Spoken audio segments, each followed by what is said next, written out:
his numerous annoyances, and many of you here might be unaware. So think about what I'm about to tell you before you react by simply dismissing it. Open your mind a minute.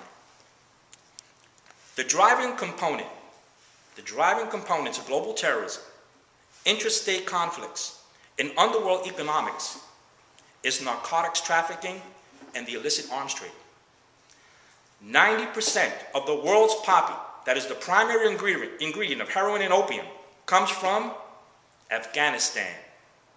Last figures topped it nearly at $100 billion a year. The heroin and opium supply that comes out of Central Asia, controlled by tribal mafias, Turkish mafias, and the Sicilian mafias, pump out enough heroin, imagine this, pump out enough heroin to supply the European and US market demands. That's a lot of heroin. The research I invite you to conduct is to think in terms of warfare. It takes arms to protect the supply and the regions they grow. Interstate conflict is effective cover for drug trafficking, generating the need for arms dealing. Add up the cumulative cost of narco-terrorism and narco-warfare, combining Peru, Colombia, and Bolivia's cocaine trade. Study how long these countries have been in perpetual conflict. Follow the trade routes and who control them.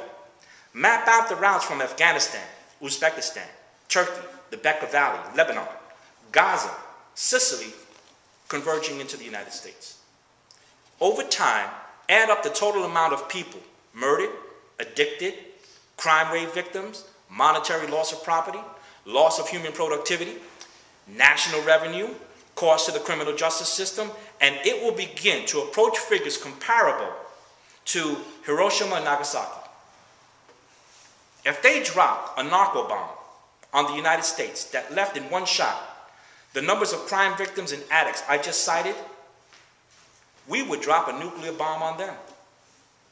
But I want you to think of solutions. Capitulation is not a solution. Becoming drug addicts is not how to fix it. But, just think about this, but if the United States would seize the supply of poppy fields in Afghanistan, for instance, by cutting out the mafia middlemen, instead, go directly to the farmers who make next to nothing for their crops.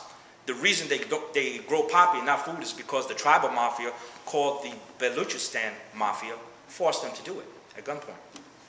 Rather than spending the obscene amount of money or conventional warfare there, we buy out every poppy farmer in the country at a fair price, all of it.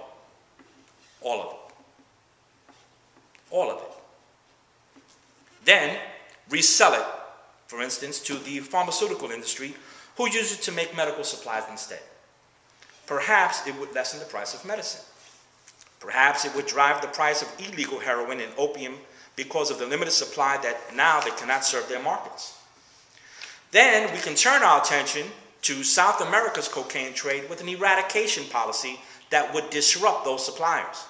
Perhaps, if we decrease the profit margin and increase the pain margin, the suppliers dwindled into forced retirement, death, and irrelevancy as they realized they cannot survive against it. Now, war game these scenarios. Play out the what ifs and see where your analysis leads you. Think, my friends. Think. Look around. You are the next best hope for the future. It will fall to you.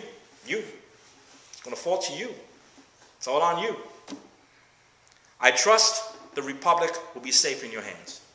It is my hope that the generation who comes after you will be free and not enslaved by the chains forged for them by a generation who traded it away for the false promise of comfort and safety, driven by a runaway national indebtedness.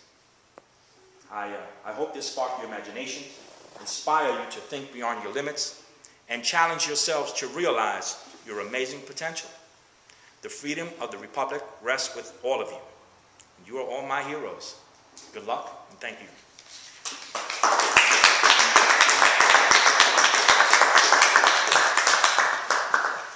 And now we're going to have some question and answer time. So, thank you.